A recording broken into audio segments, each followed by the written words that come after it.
It's such a privilege to be able to share this film with you this evening. Thank you all for coming out. I hope you enjoyed it, but I hope you, more than just enjoyment, I hope you found it edifying, inspiring. Also, we want to thank the organizers, the Bradford Literature Festival.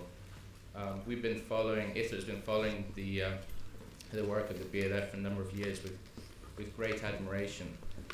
And so when it came, when we received the invite to screen the film here, we wasted very little time in gratefully accepting.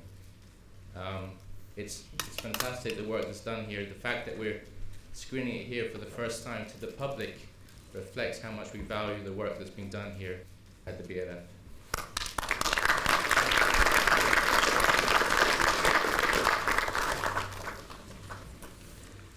So I'll go on to introduce the speakers, and we'll start with, of course, with Dr. Abdullah Alkadi. He's widely considered the world's authority on the hijra and among the greatest living biographers of the Prophet. His books, Mecca and Madinah, a photographic journey of the hijra route, and Milestones of Arabia, are among the most significant studies coming from a Saudi scholar in a generation. He completed his doctorate in 1996 at Portland State University, Oregon. Professor Alkadi has been praised internationally for his groundbreaking research on the various travel routes used by Prophet Muhammad, peace be upon him, and his companions. He is currently researching and writing several books focusing on the route of the prophets, that of the Anbiya, the places of revelation, as well as different journeys taken by the Prophet and his companions. Then we move to Ovidio Salazar. He's an award-winning director with over 40 years of experience in filmmaking. Originally from Santa Monica, California, he began his studies in theater and comparative religion. To advance his knowledge, he traveled to Europe and then later to the Near and Middle East, studying in Paris, Istanbul, Cairo, and London. For several years, he documented the expansion of the two holy mosques in Mecca and Madinah before becoming series producer on the Faces of Islam series for the BBC. He has directed several films on the Hajj, including segments of the IMAX production Journey to Mecca, In the Footsteps of Ibn Battuta, Hajj, Journey of a Lifetime with the BBC, and Circling the House of God. His films have been screened worldwide, winning numerous awards, and he has served as a jury member by many international film festivals.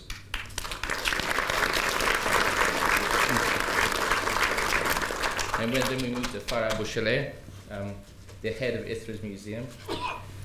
She holds an MA in Museum Anthropology from New York Columbia University, a BA in International Business and Intercultural Communications from Aston University in Birmingham, UK. During her time at Ithra, she's launched several programs and initiatives that greatly support the development of the King's creative sector, providing a platform for cross-cultural engagement. She has curated and developed several local and international exhibitions in collaboration and in partnership with distinguished institutions, including shows at the Los Angeles County Museum of Art and Brooklyn Museum.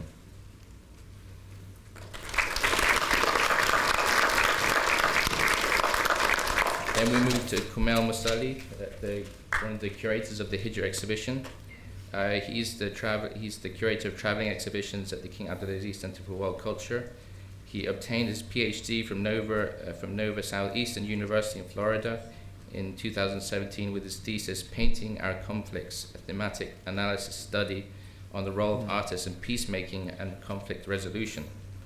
He has participated in many art events and exhibitions locally and internationally, and curated several exhibitions from the Qatif Artist Group.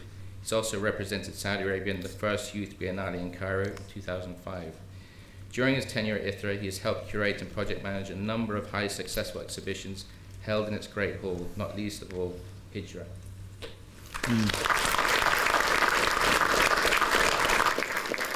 And then finally, we have Yathrib Salazar, who is a seasoned media professional who has worked across various facets of mass media, focusing primarily on documentary film, since graduating from SOAS in 2001.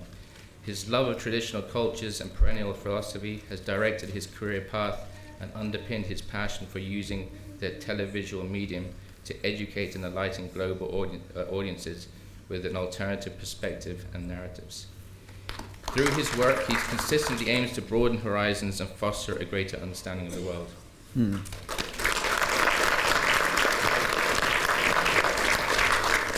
first question goes to Dr. Abdullah Alkadi. So, one of the most interesting aspects of your work is, for me, is the way you've sort of engaged with the local people that live along the hijra route, that still maintain a connection to their traditions, to their culture, to the land. And we saw a bit of that in the documentary film where you discuss the hijra with the Al-Saidi tribe on Mount Raquba. So what I'm interested to know is, how did your engagement with the local people, how did that help in your research, in researching the hijra route? Let me, if you don't mind, I'll just say the hijra, like it made a big change for the situation of the Muslims, and it became a milestone. Ithra made a big change in understanding the hijra, especially through the exhibition and the film, so thank you very much, Abdullah Rashid and his colleagues. So we have to admit, I mean, it hasn't been presented before that in such, I mean, outstanding and professional way. Usually, those locations, their names got changed through history. So without going to the locals, and we're fortunate, the locals still are living in the same places where they were, and they inherited those places for the last centuries. So the best thing, besides, of course, I mean, trying to do the desk research, besides going into field trips, asking the locals, I mean, the name of the valleys, the name of the mountains, the name of the lavas, and within their area, they are very, very, I mean, professional, and they know every single stone. So we had to go and contact them and ask them about their area. So to be honest with you, they helped a lot in rectifying some understanding or showing the routes. I know one of the routes or portion of a route was shown to me by an old lady, because she was taking care of her sheep, and she was every morning going with the sheep and let them graze, and she's the one who showed the route.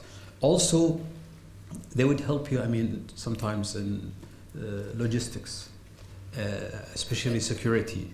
So they would go and walk with you. They won't leave you alone, because once you're alone, you're a stranger. Especially in nomadic areas, you have to know those people.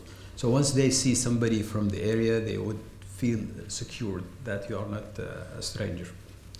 Also, sometimes you're in a situation where you're in high risk. For example, for me, close to Raquba, I got lost to the extent, I mean, my colleagues, they called the civil defense, or Mecca and Madinah in Arabic, or 911 in America. I got lost, and those people are the ones who helped finding me, and they helped also, I mean, making sure that I'm comfortable. Besides, once they go with you, even without making any, honestly, arrangement or appointment, they would take you and stay with you even for a whole day until they make sure you got what you want. So they did help in finding certain locations, correcting or verifying names, or in terms of rescuing, or sometimes you stay with them. So they helped in many ways. So just a follow-up question to that, Dr. Abdullah, is your work is quite unique. From there was this impulse to go to the hijra route, to experience the landscapes, because you found, I think there was this impulse to go there because the clues were in the landscape about the route and the story. So what I'm interested in is, how does your work build on your predecessors, or how does it, and have you sometimes even corrected the route written about by your predecessors? Let's say all the narrations that I've reviewed. See, I have, besides the hijra and photos, I have three major pieces. One, I collected all the narrations from Ibn Ishaq, who wrote, more than 1200 years ago, all the way until,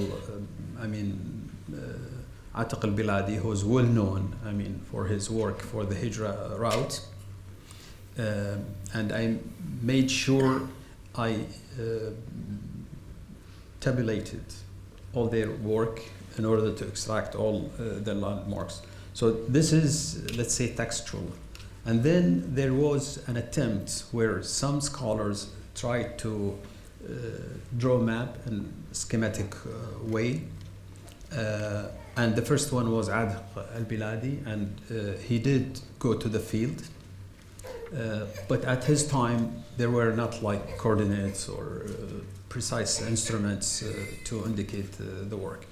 And I was fortunate. I probably am the only one who had the chance and honored to travel with him on the hijra route, or part of it, because he refused, honestly, to go with anybody. But I was honored by that. So he went with me and showed me certain locations that I differed with him later on after I went to the field. So I told him, Sheikh Atiq, I believe the route should go that way and not that way. And then he said, I agree. So he agreed and approved what I've discovered. So then he said, and make sure you put it in the book. But I said, honestly, I cannot say something against your work. He said, no, you have to say it, and I'm gonna the one who write the foreword for you. So he said, you are a researcher, I am a researcher, but I admit that you came with something that I believe this is correct. For example, just at the beginning, he told me that the Prophet ﷺ went from his house, he went north, all the way to Mina, and then he turned to Mount Thawr, which is definitely incorrect. So I told him that, then he, alhamdulillah, changed his mind. Did I answer the question? You did, yeah. So do you think that the famous biographers, Ibn Hisham, Ibn Hisab, do you think they actually traveled to these places, or do you think they were sort of what you call armchair scholars, where they sort of just studied the narrations and then... to my knowledge, those scholars did not travel on the routes, so they were transmitter of narrations or hadith. The only one that we know, he would go by himself, Imam Waqidi. So that's why when it comes to, let's say, history or places, even if his narration is weaker than the muhaddithin, the people of hadith, when it comes to locations, they would take his narration compared to the others, because he would go himself. And honestly, we don't blame them, because it's very difficult. Those who would go on the route, they know that it's not something easy. And that's why you didn't see a lot of work related to those routes. And you just try to come in a comfortable car and good accommodation. Honestly, maybe you won't be able to stay for more than 1 or 2 days, barely. And imagine just if you want to relieve yourself, you're in the desert. So that's why we need serious researchers who would commit to those things. So just in conclusion, I would say most of the scholars was difficult to them to go there. And imagine somebody who's in Cordoba or in Asfahan, or to travel all the way on the routes. Thank you, Dr. Abdullah. So my next question is for Farah Abu Shaleh.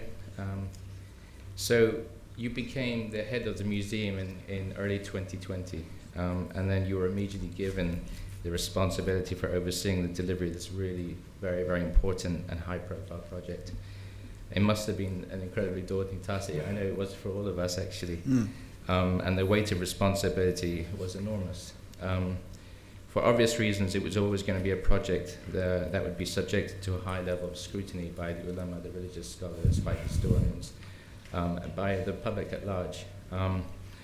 So my question to you is, in your foreword to our book, the exhibition catalogue, you write about the extensive research that was involved in creating the content, and you say it was done to use your words, to ensure that all efforts related to the hijra are captured appropriately and presented in an awe-inspiring manner. So my question is, how did you go about presenting the content appropriately, considering the various stakeholders in mind, as well as the diverse audiences? Thank you, Idris. As you know, a topic such as this is a huge undertaking, and we did not go about it lightly, and I think you've seen that firsthand. The amount of research that was done prior to the exhibition opening, at least 3 years of research was done to make sure that all of the content that we developed and the content that was created for this exhibition was meticulously reviewed, and the due diligence was made to make sure that there was a consensus among the historians and scholars to ensure that the retelling of the story of the Prophet was done in an accurate way, the most accurate way possible. There was a whole scientific committee that was created to make sure that each and every piece of content is reviewed meticulously, as well as the scholars that have contributed to the development of the exhibition and the catalog. Their contributions were a great added value to the exhibition, and they also gave us, let's say, as a whole, the entire committee, the scholars, the curators, the subject matter experts that we worked with at Ithra, outside of Ithra, all of the government entities that were also involved in the creation of this project, we all agreed and gave the green light as the retelling of the story. It's the cultural memory of it, right? And we don't claim that 100% of what we're saying is 100% accurate, but it is as accurate as it can get. Thank you so much. And we were also very careful in the exhibition. We placed a sort of a post box at the end of the exhibition to sort of get audience feedback and to correct us, to let us know if we had made any mistakes. Yes. Generally, the feedback was pretty good, wasn't it? Yes, yeah. I think the minor points that were mentioned were a great opportunity for discussion. Yeah. Absolutely. Thank you, Farah. So my next question is to my co-curator, Kumail Musalli. So you also contributed a chapter to the exhibition catalogue titled Hijra and the Straight Path, a retelling through literature and geography. So in it you provided a very incredibly succinct and engaging retelling of the story with reference to the work of Dr. Abdullah, of course. You beautifully connect the story with the sacred landscape of the Hijra. So now, telling the story in book form is one thing, but telling the story through an exhibition is quite another. We worked with Ovidio Salazar to create all the audio visuals for the exhibition, but as a curator, you're very much in the business of telling stories through objects. So how did you ground the exhibition in material, visual culture, in objects? Bismillah ar-Rahman ar-Rahim. So at the beginning, when the idea of the exhibit came forward to create an exhibit on the Prophet Hijra, and it was said to create an exhibit on the Hijra route itself, there is little that could be taken as an object or as a reflection to give out to the audience. But we were inspired by the work of Dr. Abdullah Alkadi, and he's been on the field for more than 20 years. And that act in itself is an act of love and emotional connection to the Prophet's story and to the Prophet's hijra, and also to his understanding of the importance of that period of time, of this 8 days journey. So we gave it a theme. His work is relevant to the traditional Arab poets that use the standing by the ruins theme to open to start their poems. So we use that theme, standing by the ruins, Al-Wuquf al-Atla, to be a major anchor for the exhibit. And we wanted to reflect that effort done by Dr. Abdullah to be represented also by the experience of the visitors. So thankfully, working with Ovidio Salazar, he helped us to reflect these beautiful scenes of this vast landscape of the Hijra route. Each day separated on a single screen, huge like this one, that you could reflect and contemplate on the landscape and the valleys and the mountains that witnessed the unfolding of the Hijra story. So the standing by the ruins was a major theme, and then we reflected on the cultural memory that Farah just mentioned. How people remember this story. It's embedded within every Muslim, among all of the stories that's done in the Islamic history. How we remember the cave story. How we remember the arrival to Medina and the Tala al-Badr alayna song. So we wanted to drive that, to re-engage it into the retelling of the story through experiences. And at the last anchor was the material culture, representing different values of the story, different element into pieces, from artifacts, from artworks, and all these three together come in one place to give a good experience in an exhibition format. And I think we've successfully accomplished that in the exhibit in Bahrain. Thank you. Can you give me an example of how what artifacts are on display in the exhibition? So,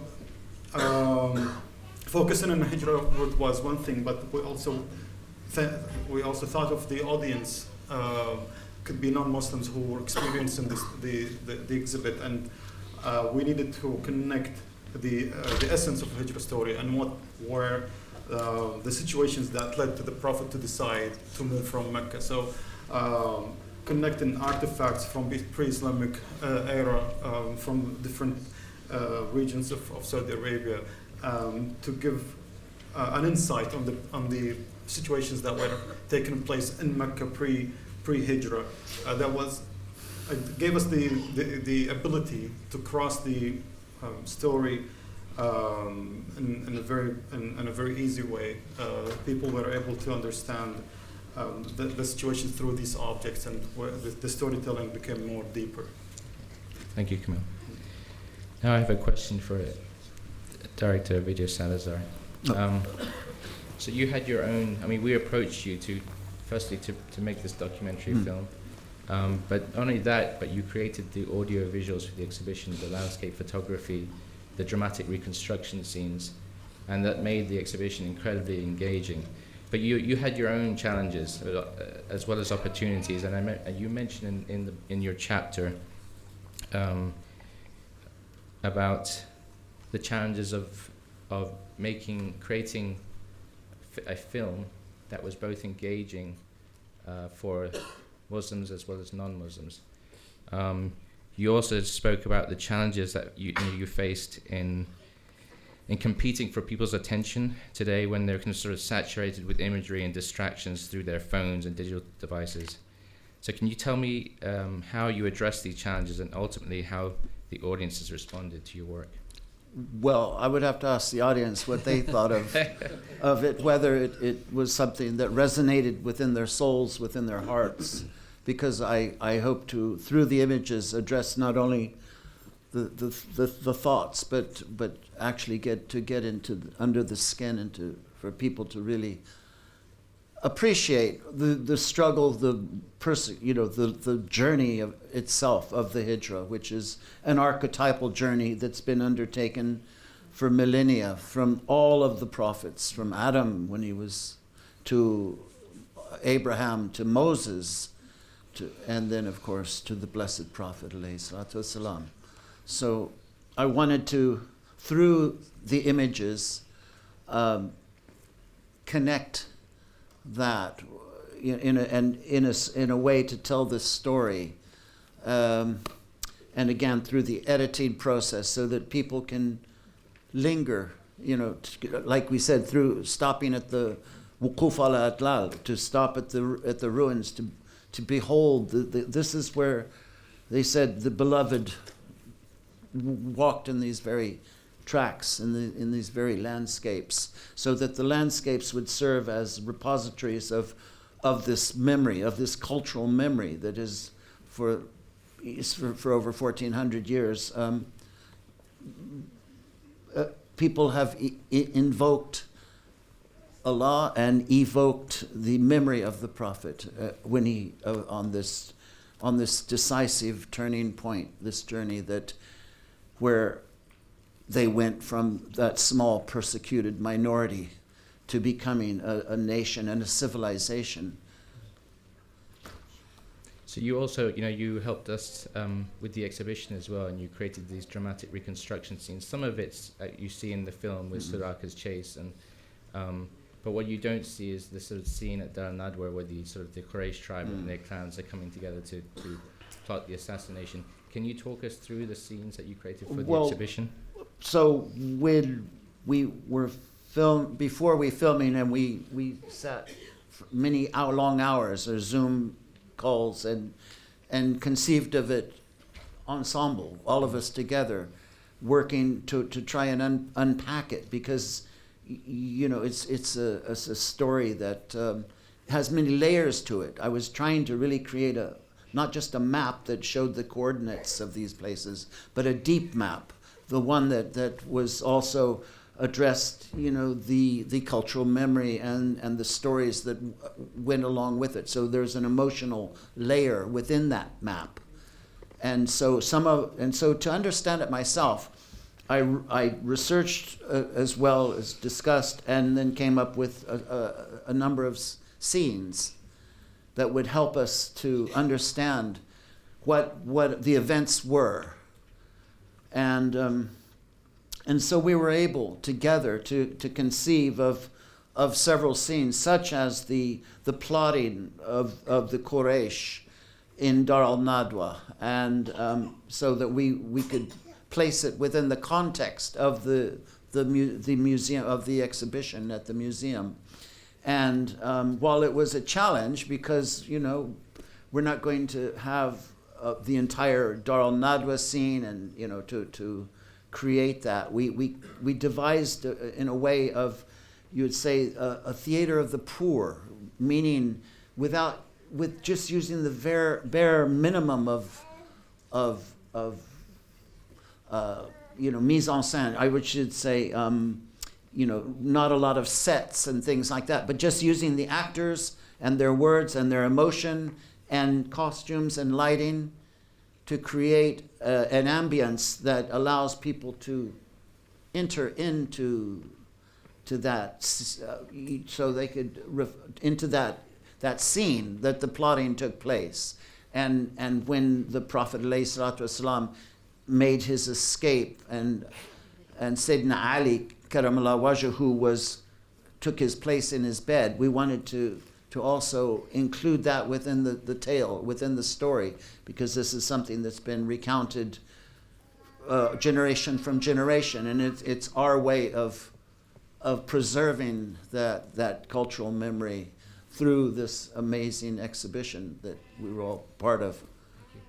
And I think what was so special about these dramatic reconstruction scenes is that we had a lot of arguments. There's this thing in museum and exhibitions where you have this dwell time, and you can't exceed 2 minutes for any audio visuals because you lose your visitor. But you insisted that we have the full film, so some of them were like 10, 15 minutes. But we were amazed to see that Saudi audiences, they go into the theater and they will stay from the beginning right to the end, watch it right through. And sometimes they'll come back and watch it a second time. So the audiences were really engaged. So my last question is to Yassine. There's this thing that keeps on popping up again and again, this idea of cultural memory, what people remembered of the hijra. It's a story that was told to them as children. So they have memories of their own. When we were curating the exhibition, we approached a number of artists and we commissioned them. I mean, Abdulatif is one of them, to explore the hijra. We weren't too prescriptive about what they should show, what they're telling. So some of the artists looked at this sort of sacred landscape of the hijra, and they were inspired by the landscape. Others looked at sort of the visual material culture of the Prophet's mosque in Medina. Some looked at sort of the universal human themes present in the story, such as courage, duty, loss, persecution, and companionship. Another recurring theme that came up again and again was this theme of migration, of displacement, particularly in terms of its relevance and parallels today with the migrant refugee crisis. Even the scholars we engaged, drew parallels. Our director, Abdullah Rashid, touches upon this in his foreword. Sheikh Hamza Yusuf in chapter 4 also talks about it at length. And so we also see in your film, you draw upon this as well. Can you talk us through why you thought it was important to draw attention to these modern day parallel, and exactly what we're seeing when we switch on the landscape photography to these scenes of migrants moving through the landscape? One of the core messages of the hijra is really is a quest for freedom, and in this respect, it was an idea that we discussed, initially between my father Abdul Latif and our editor Steve Sprung, whether to highlight and bring in this notion of the imagery that we see in the film, which are archived shots of various groups of refugees and migrants.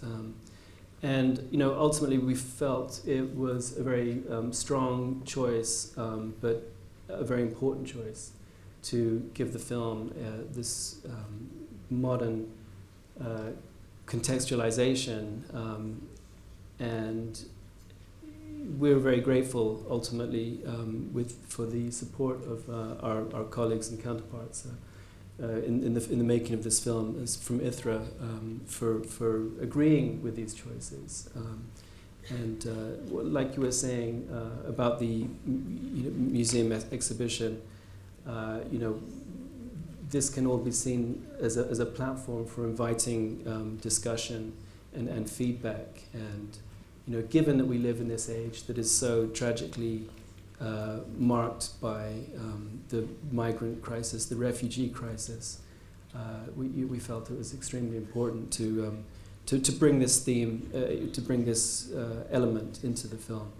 And inshallah, we've managed to strike a balance and a sensitive, in a sensitive and respectful way into the story. So we had discussions with Dr. Abdullah Rashid, and when he was very much in that frame of mind that yes, we shouldn't shy away from trying to disentangle the present plight of millions of people with the noble journey of the Prophet's own hijra.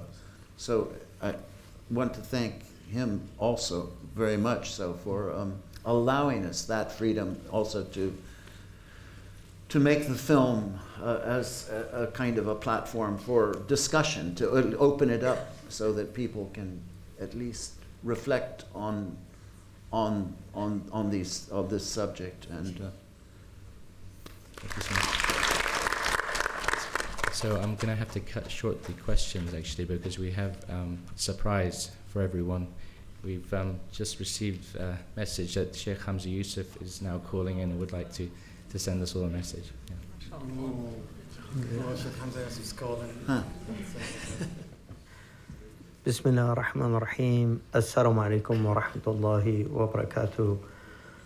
Alhamdulillah. I really wanted to be there with Sheikh Abdullah Alkadi, who has been a really close friend and companion for many, many years. Alhamdulillah, of all the people that I've met, he has one of the most extraordinary knowledges of the seerah of the Prophet ﷺ, not just the geographical element, which is an important one and really not well researched, but just a really extraordinary scope of the entire mission of the Prophet ﷺ. He's a very modest person, so he probably would not let you all know that he's a very accomplished Shafi'i scholar. He memorized the Quran as a very young person, and he's an expert in the area of inheritance law. So he's a multifaceted person, and really it's a great blessing for him to be there. So I hope everyone recognizes the great gift that he's presented and inshallah support his work. Jazakumullah khairan. Wassalamu alaikum wa rahmatullahi wa barakatuh. And I really hope that I'll be there next year with some books. We're planning on publishing some works this year. We're almost done with a really extraordinary book on Al-Khalil ibn Ahmad al-Farahidi. So I hope to see you all next year if God wills. Barakallahu fikum wa assalamu alaikum.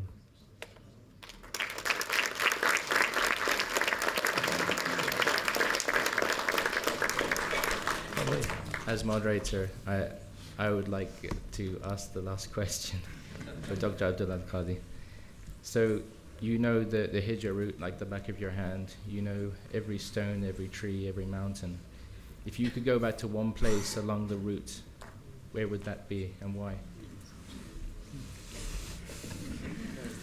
It's like choosing one child from.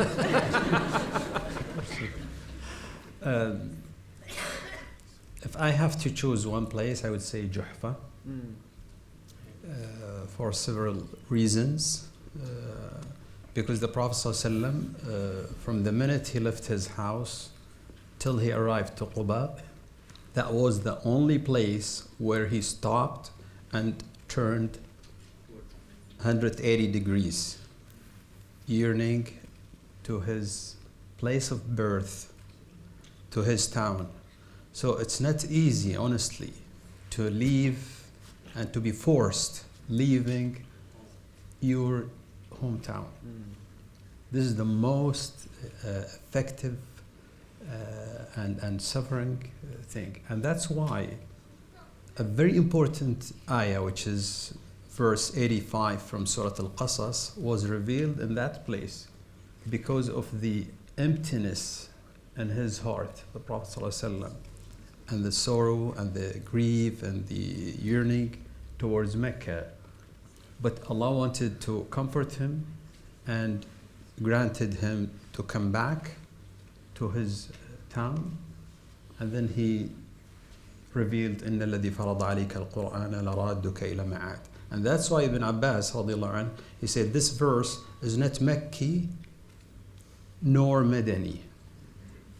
This is just in between. So we have verses, yani all the Quran we know it's Mecca or Madani. Ibn Abbas said this is neither nor. So it's very important also to understand when people, love their places.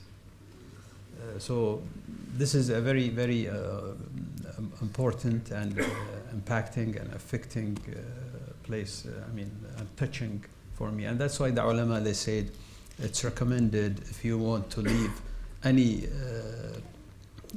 place and you want to return back to it, just read this ayah. إِنَّ الَّذِي فَرَضَ عَلَيْكَ الْقُرْآنَ لَرَادُّكَ إِلَى مَعَادٍ. Whether it's your town or if you want to come back to Bradford or...